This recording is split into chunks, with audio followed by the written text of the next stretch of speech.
Keramaian terlihat di pintu keberangkatan Bandara Sultan Hasanuddin Makassar di Maros, Sulawesi Selatan. Selama periode Lebaran, Bandara Hasanuddin Makassar telah melayani 375.737 penumpang. Otoritas Bandara Sultan Hasanuddin melakukan antisipasi lonjakan penumpang dengan menghadirkan 69 penerbangan tambahan. Kondisi hari ini rencana kami trafik penumpang itu kurang lebih sekitar 32.000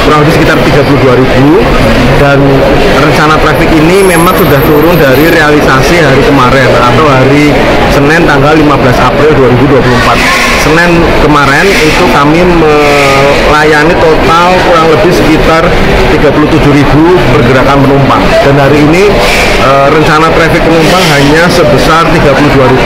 Jadi memang sudah mulai terlihat penurunan atau sudah mulai terlihat lenggang. Ya, jadi memang karena masa libur Lebaran sudah mulai berakhir ya, jadi sudah mulai